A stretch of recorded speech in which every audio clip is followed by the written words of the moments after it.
Bonjour à vous. Le championnat de France libre individuel à Pontarlier approche, ainsi que le tournoi des maîtres, auquel j'aurai le privilège de participer, tout comme 15 autres joueurs. Malheureusement pour lui, l'invité de cette vidéo, qui nous fait l'honneur de son expertise, n'y est pas convié cette année. Il a disputé quand même 7 fois ce prestigieux tournoi et l'a même gagné. Pour anecdote, il a choisi pour pseudonyme Maître, qualificatif qu'on peut lui accorder et qu'il a bien mérité. Retrouvons sans plus attendre ce top joueur qui a occupé d'ailleurs le rang de numéro 1 français et qui est sans doute l'un des Girondins les plus connus du tarot.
Bonjour à vous. Salut Patrick. Bonjour à vous tous, salut Adrien. Enchanté d'être ici parmi vous. Eh ben, nous on est très contents de te recevoir. Tu vas nous parler d'une donne bien lointaine de 2019, tournoi des maîtres que tu as gagné d'ailleurs. Eh oui, j'avais pas le chemin blanc à l'époque. Il faut remonter loin pour trouver des victoires à l'instant, mais bon, c'est comme ça. Tu es en attaque Patrick sur la donne numéro 4 et tu étais confronté à une belle défense. J'avais dit non. Alors, pas en taille, mais en talent, pas mal. On avait le petit Jérôme devant, Eric, bon, un éternel adversaire au milieu, et Adrien, le petit jeune qui monte depuis pas mal d'années maintenant. Ouais, à force de monter, Voilà, donc il y avait une table sérieuse, Adrien, Jérôme et Eric. Eh ben nous on avait affaire à un grand attaquant et d'ailleurs il va nous expliquer tout de suite ses choix.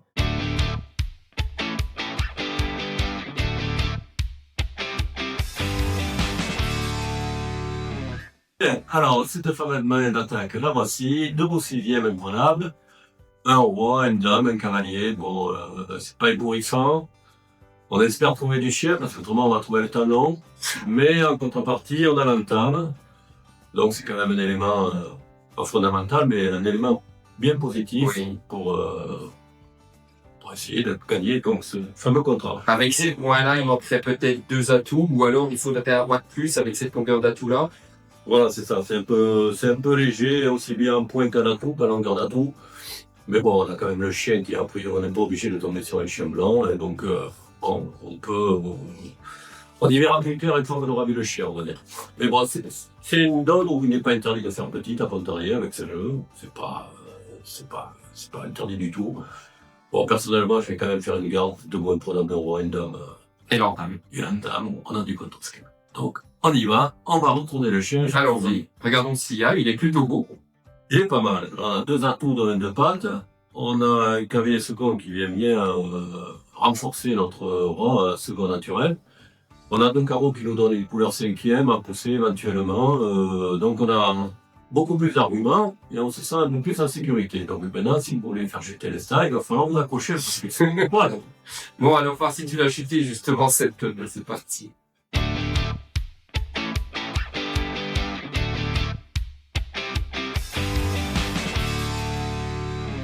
Bien, c'est parti, c'est le moment de l'écart. Patrick, est-ce que tu peux nous donner le tien et analyser un peu ceux des autres? Oui, alors donc on a 2 8, on se retrouve avec un cavalier 5e avec qui va être terriblement long à affranchir. On se retrouve avec une jolie séquence à trèfle et une indice dame. Les 3 cœurs qui a priori nous laissent peu de choix, c'est là je pense qu'ils seront tous couchés par mes collègues. C'est ce qui a été fait, oui. C'est ce qui a été fait. Et donc une belle séquence à pique également, Roc cavalier valet 4e. Donc qui a priori peut passer 3 fois. Donc on a, comme je disais tout à l'heure, on a des arguments. On va parler dans les cartes, on va aller voir ce que l'on proposait mes partenaires. Donc on a un écart qui est, on va qualifier l'écart cadrin qui a été réalisé par Cavell, qui est assez cohérent, ma foi. Ça lui quand même fait 10 points au chien. Bon, ça manque un peu de fantaisie, mais voilà, après tout, il faut penser à gagner ce jeu. Bon, Cet écart est peut-être plus équilibré et empêchera peut-être quelques levées d'atout. Ben, disons qu'en fait, il sera pas tenu, puisqu'il a 3 coursiers, et puis sur un malentendu, on sait jamais. Oui. On peut fumer une pièce. C'est sûr. Ça lui permet éventuellement de tourner les couleurs. Non, cet écart ne me choque pas du tout. Bon, de toute façon, si c'était pas un tournoi individuel, j'aurais validé 100% cet écart. Si je devais jouer encadré de ce jeu, eh bien, j'aurais fait cet écart. Donc c'est pour vous dire justement qu'il peut y avoir éventuellement des différences quand vous jouez en individuel ou en triplette, ou en cadrette, puisqu'en individuel et triplette c'est la même chose. Vous pouvez avoir des variantes selon si vous jouez en cadrette ou en triplette. Donc finalement, aussi un bon écart de libre. C'est un bon écart de libre, oui, un bon écart. On reste dans la bonne colle. Un bon écart de libre, un bon écart de cadrette. Et qui peut marcher également en duplicaté individuel, pourquoi pas, quoi. Après, c'est souvent la répartition qui donne raison au tort ou des écarts. Bien sûr. Donc après, nous avons l'écart de Farad, Malik, qui permet d'avoir une coupe et une cinglette, et donne la possibilité de faire beaucoup d'atouts. Oui, c'est ça, oui. Mais à mon avis, c'est quand même le seul avantage, parce que il couche quand même des cartes qui peuvent être gagnantes, et des cartes fortes, quoi. Chez 9, 10 dames, alors que le jeu est faible, je suis pas opposé à 100%, mais je suis pas fan, on va dire. Parce qu'en fait, je considère que là, il se procure beaucoup de perdantes. En contrepartie, il essaye de faire beaucoup d'atouts. Mais ça ne lui donne pas le choix de changer d'orientation pendant la donne. Il est obligé de pousser les carreaux jusqu'à la mort. Et c'est un dame pique aussi qui viendra peut-être pas avec les cavaliers joués au chien. Voilà, donc il va jouer carreau et vraisemblablement, on va aller jouer cœur ou trèfle dans la première couleur. Donc si ça se passe mal, bon après avec des 6, toujours pareil, mais bon. A priori, on va aller jouer cœur ou trèfle. Je dis, bon, l'avantage, c'est a priori, on va faire beaucoup d'atouts, mais le désavantage, c'est qu'en fait, moi, avec les gars comme ça, j'ai pas l'impression d'attaquer. Et le but du jeu en attaque, bon, je parle de manière, je veux pas avoir l'impression de donner des leçons au entier, mais il faut être en accord avec ce que vous avez envie de faire. Ouais, il faut être en accord avec ce que vous allez proposer. Donc, il faut jouer comme ça vous fait plaisir. Comme l'écart vous fait plaisir. Pour moi, cet écart-là me fait pas plaisir, mais si lui, il lui fait plaisir, après tout, pourquoi pas? Et il a raison, il faut aller au bout de ses idées. Donc, moi, cet écart, je suis pas fan, mais pourquoi pas? Bon, voilà. Et encore une fois, c'est souvent la réponse de raison au tort. Oui, tout à fait. Parle-nous alors de l'écart dont tu es fan. Ben, l'écart dont je suis fan, c'est le bien, ça est totalement ensemble. Et celui de Jean-David Jean aussi. Mais Jean-David Jean, tout le monde sait qu'il a du talent, donc il l'a copié. Non, mais en fait, j'ai fait cet écart parce que je trouve qu'il est équilibré, qui me permet éventuellement d'encaisser un valet à le voler et de pouvoir prendre la dame. La séquence à 13 me plaît. Je suis pas obligé de jouer les carreaux tant que j'en ai. Et en fait, j'ai fait cet écart parce que de suite, je savais que j'allais jouer un trèfle sur la table. Ah, on parle du plan d'attaque, ça y est. Donc, ben voilà, face à mon plan d'attaque, avec mes 4 trèfles, mes 4 carreaux, on revenait à la pique. Donc, l'idée, c'est d'essayer de les faire un peu tourner en bourrique, et donc... Et vous avez fait que ça? Oui, j'ai osé. Déjà, de les sortir, parce qu'avec 2 piques et 2 carreaux au chien, 2 points très vite. Il est passant, je m'attends dans ma tête, c'est je joue trèfle, ils vont me jouer cœur, je vais couper. Maintenant, je vais développer de suite 10 de carreaux. Je vais vraisemblablement recouper cœur. Vous voyez, on peut se faire des films, on a le droit de se faire des films en attaque, mais il faut pas perdre le fil pour l'instant. Bien sûr. Donc, je joue un trèfle, je coupe, je développe mes carreaux, je recoupe, je développe mes carreaux, et après, ça sera à eux de se débrouiller à savoir est-ce qu'ils vont revenir trèfle en pensant que c'est ma cinquante, ou est-ce qu'ils vont ouvrir la quatrième couleur dans le revalet en pique. Mais tout ça, ça sera bénéfique pour moi. Oui, quoi qu'il arrive, il y a un arrêt sur les 2 couleurs, donc ça sera intéressant de voir ces couleurs venir. C'est vrai que tout le plan d'attaque est en fonction de la répartition, des cartes, etc.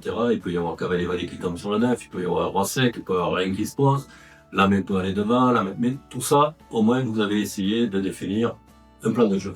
Et c'est très important à savoir.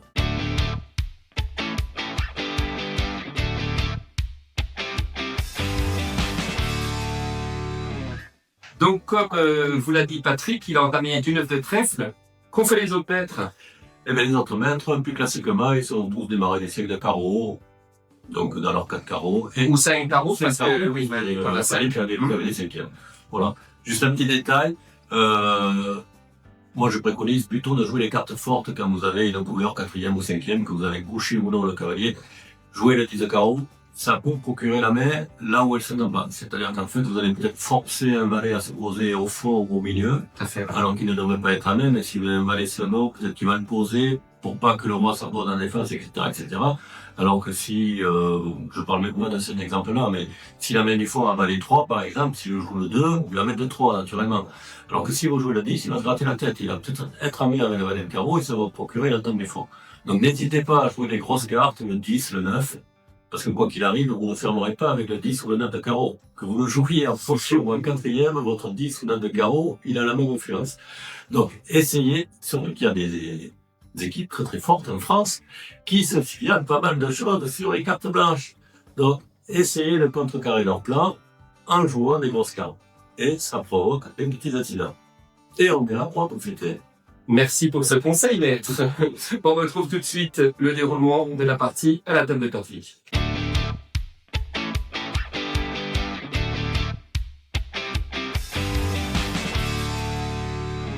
Ça y est, c'est parti. David commence par le 9 de trèfle de Maître Guestard.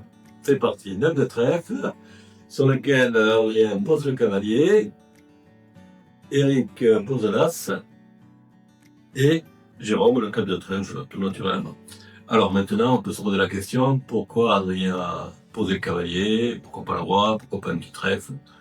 Donc je peux effectivement avoir la séquence de valet dame, il peut avoir posé le cavalier parce qu'il veut imposer sa main, je peux avoir joué ma cinglette parce qu'il y a 2 piques de carreau au chien, donc poser le 3 de trèfle et se faire enflammer roi cavalier, ça risque d'être cher.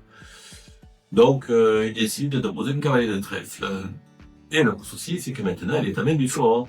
Et on se retrouve avec la solitude du joueur de fond. Alors, il lui reste donc la dame de cœur 3e, en gros, c'est délicat de main du fond.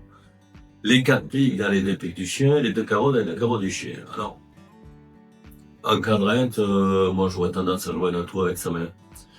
Parce que on est quand même assez solide, on a une main régulière, donc on peut libérer un petit de son gros atout, on risque pas grand chose, évidemment dans le meneur. Mais là on est dans des piques individuelles, donc effectivement, la solution de base, c'est d'indiquer à ses partenaires la main forte. Et comme le preneur a joué trèfle, maintenant le choix il se pose entre une dame 3e qui n'est pas très appétissante et les 4 piques, mais normalement mes partenaires vont comprendre en jouant dans les cavaliers de pique secondes du chien que j'ai une belle main et c'est à moi qu'il va falloir obéir. Donc, Adrien a joué pique. Tout à fait. Eric a posé le 4, Jérôme le 2, il continue à dormir sur la drone, normal, tranquille, et valet de pique chez le preneur. Plutôt une bonne nouvelle pour toi, ça. Plutôt une bonne nouvelle pour moi. Bon, maintenant, comme j'ai dit tout à l'heure, c'est mon plan d'attaque, maintenant, 10 de carreau. Et maintenant, on débrouille. Donc, 10 de carreau. Adrien couvre du valet. Petit carreau chez Eric. Et là, il y a une décision qui peut se prendre. On prend ou on prend pas. On met les 6 de carreau pour une éventuelle tenue à carreau, hypothétique. Ou on prend naturellement du roi pour confirmer peut-être l'entame d'Adrien. Le choix a été fait et Jérôme a posé le roi de carreau. Tu aurais fait pareil, Patrick, toi? Dans sa situation? Oui, j'aurais fait pareil parce qu'en fait, pour moi, la donne ne me plaît pas là, pour l'instant en défense. La donne est mal engagée, donc j'ai envie de reprendre un peu le dessus, de faire couper le preneur, parce que bon, pour l'instant, quand même, il nous a joué un trèfle sur lequel on a vu un cavalier, il a encaissé un valet de pique, j'ai encore madame, moi, de devant en l'air. Là, il joue du carreau, on ne sait pas si c'est du lard ou du cochon. Bon, de toute façon, j'ai encore la dame, j'ai encore le 8, il n'y a pas d'urgence. Donc, je veux prendre la main pour, ne serait-ce que une fois, évidemment, pas 36 fois, faire cœur pour que le preneur coupe, et on ne sait jamais. Moi, je sais toujours pas qui a le petit sur cette main. Donc, on ne sait jamais. Le preneur a trouvé 2 atouchés, il nous a pas fait voir le poignet. S'il a mis un debout 6 pour lui à l'entame, il risque de se casser du petit assez facilement. Auquel cas, après, on pourra développer une journée à tout sur les carreaux. Donc, je pose le roi de carreau, et tant pis pour Adrien, son pique, il se la garde d'attendre. Donc, Jérôme ouvre la 4e couleur. Oui. On n'est quand même jamais sûr de rien, on ne sait jamais si sur la couleur. Surtout avec toi. On te connaît trop. Venant. Donc, dame de cœur, le preneur couvre pas du petit, du 2 d'atout. 2 de cœur chez Adrien, 3 de cœur chez Eric. Donc là, on peut éventuellement jouer un 2e trèfle ou un 2e carreau, là, la défense c'est pas trop, ou un atout. Bon là, l'attaquant joue un 2e carreau, tout à fait classique, tout à fait normal. Sur lequel Adrien met le 9 de carreau, il se passe rien chez Eric, il pose le 5, et l'as de carreau chez Jérôme. Et on sait que, donc il a posé le roi de carreau à l'air sur le valet, et là il m'a dit là, on sait que la dame est chez lui. Et donc, maintenant, c'est à Adrien de jouer toujours du chaud. Adrien est embêté avec ses piques, parce que la dame de pique est en défense, et donc elle risque d'être absorbée de manière détestable, on va dire. Oui, puis ça, on peut peut-être trouver ça net en défense, ce qui arrangerait peut-être le preneur s'il avait l'église. Exactement. Ouais. Donc, il décide de jouer la dame de cœur pour 2 raisons. La première, c'est qu'elle peut éventuellement mettre en porte-à-faux l'attaquant sur le 3e cœur qui viendrait du milieu ou de devant, qui le forcerait à poser un gros atout ou faire tous les cas de patte. Et également, il lutte contre l'esprit. Donc, dame de cœur, très bien.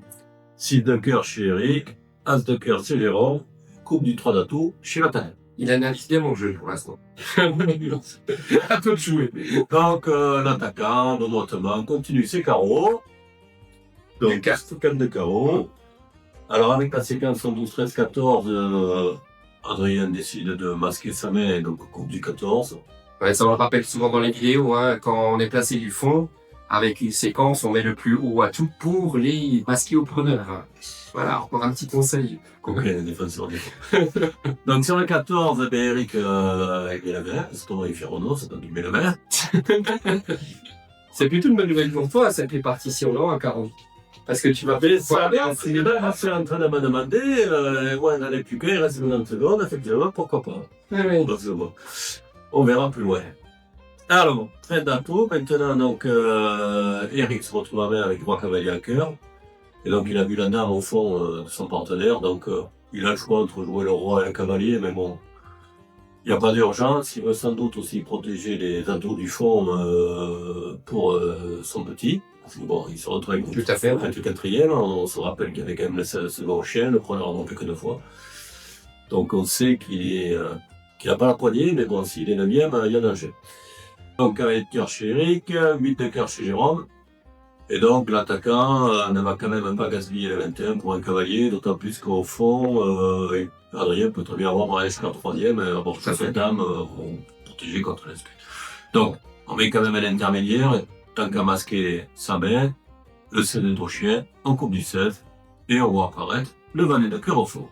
Je t'avais fait une petite entourloupe, mais c'est pas tout. Une petite fin, mais bon, j'avais les moyens de résister à ce que Donc, je continue ma couleur, mon dernier carreau, 2 de carreau. Adrien continue à masquer sa main, coupe du 13. bonne nouvelle pour la défense, Eric pisse du petit. Et là, je on se retrouve devant un choix, soit garder la dame de carreau pour tenir sur mon cavalier. Éventuel. Soit poser la dame et après, peut-être y retourner pour, si je l'ai gardé, me le faire absorber. Bon, je pense qu'il est plus raisonnable de poser la dame de toute façon, Oui. surtout qu'il reste beaucoup d'atouts dehors. Il n'a pas à se mêler forcément de la donne, donc si en plus il perd la dame de carreau, c'est quand même assez mal joué. Donc, sans surprise, Jérôme joue bien, correctement, pose la dame de carreau. Voilà. Donc là, maintenant, Eh ben, gros dilemme pour moi. mon dilemme pour Adrien, qui a toujours ce souci avec les pics sur lesquels j'ai encaissé le valet, avec toujours la dame de défense. Et on se rappelle tout à coup que j'ai entamé du 9 de trèfle. Donc, possibilité d'avoir joué ma cinglette ou d'avoir les piques. Donc, il faut choisir. Pour moi, tu as les guides, hein. C'est sûr. C'est très compliqué.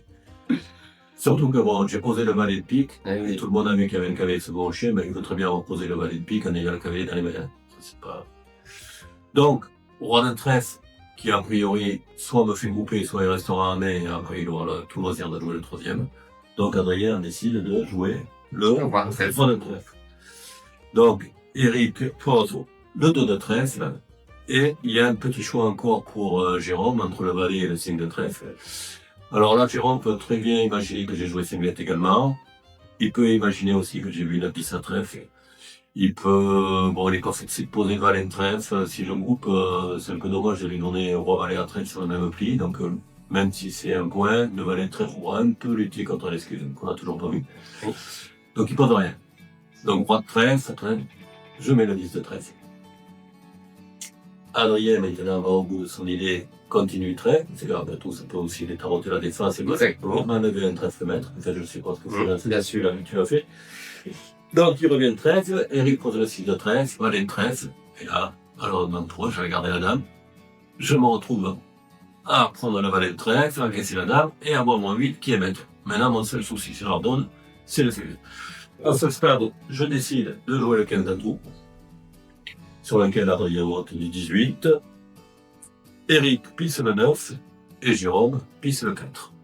Donc Adrien se retrouve en main avec le 18 et maintenant il est toujours sempiternellement bloqué sur le fameux pic. Donc il décide de jouer un atout, tant pis pour l'excuse, parce qu'il ne peut pas prendre le risque qu'il y ait une cinglette en défense ou qu'il ait la dame de pique seconde. Ou que tu duques encore. Ou que je dis comme bon. Parce que maintenant, t'as tous les atouts maîtres. Donc 11 atouts chez Adrien, 5 d'atouts chez Eric, 17 chez Jérôme. Excuse chez moi, tout va bien, plutôt. Donc Jérôme décide de vérifier si j'ai gardé le cavalier de carreau ou pas. Ouais, c'est bien joué. Ouais, oui, mais ça a gratté a priori, donc 8 de carreau. J'ai 2 atouts maîtres, il reste 4 atouts en défense. Je peux éventuellement accepter de me faire surcouper, mais je peux perdre le roi de cœur au milieu, il n'y a pas de vérité.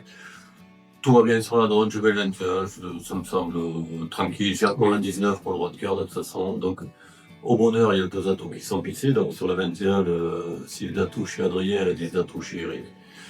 Donc, je vérifie, maintenant, je fais tout. J'ai fermé le jeu si je m'arrive les 2 atouts. Donc, je tire mon 19. Et c'est le cas. C'est le cas. Je vois apparaître debout chez Adrien. Si de pitch chez Eric qui n'a plus d'atouts, ouais. Et le 8 chez Jérôme. Donc, maintenant, c'est long, je vais tranquille. Le roi de pique. Le 3 de pique chez Adrien. Le 9 et le 7. Le fameux 8 de trèfle. Et ouais. Ça réussit quand même à faire dame, valet et 8. Dame en prenant valet et 8 de trèfle. Voilà, c'est pas mal de réussite. Mais donc, Ouais. 8 de trèfle, un pique chez Adrien, un Mordana, Eric est obligé de mettre le 7. Et le 7 Adrien. Et le 7 de cœur de Et trèfle. c'est Jérôme et le 7 d'atout pour fermer et qui prend la fameuse pique. qui avait bloqué cette donne et le roi de cœur. Et donc, mais je vais me lever et je vais laisser l'océan de souffrance. Ça y est, la donne est terminée. Résultat, plus 82.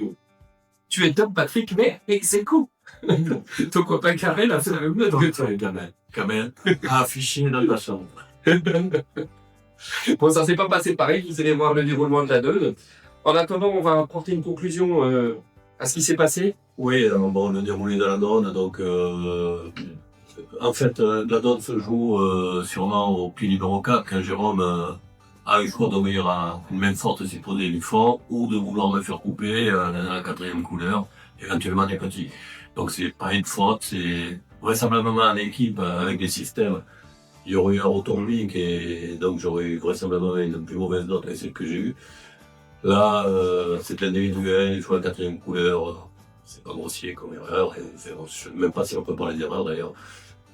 Il est vrai que s'il avait remetté le deuxième pic, c'était beaucoup mieux pour la défense. Ouais, le roi de pique aurait été débloqué. Hein, Le roi de pique aurait été débloqué. J'aurais quand même eu la dame, mais bon, ils auraient pas eu à matauger sur les trèfles comme ils ont fait, et donc ça aurait été beaucoup plus simple pour eux. Et bravo à toi pour ce bel arrêt sous l'image à trèfle, hein, jouer à trèfle, tourner, pour que la défense revienne, ça a bien marché. Bravo Patrick. Pour comparer, c'est comparable, JD avait le même écart que moi. Oui, tout à fait, ouais. Jean, ouais. Alias JD. Sur une table différente, en fait, la main du fond s'est retrouvée à main sur le premier carreau avec le valet de carreau, puisqu'elle n'a pas été couverte par un moyen sigle de devant. Et donc, il a fait la même en termes quadrillien, bit de pique, valet de pique encaissé également chez JD.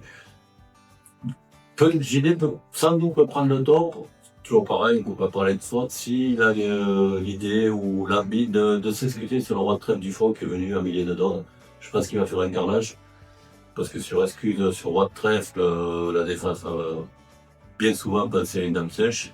Donc il risque d'avoir retour trèfle, il va encaisser le 10, avec la dame il prendra le cavalier et le valet, ça va être une boucherie. Oui, tout à fait. Bon, c'est pas non plus, on rentre pas dans le cadre des erreurs grossières et tout.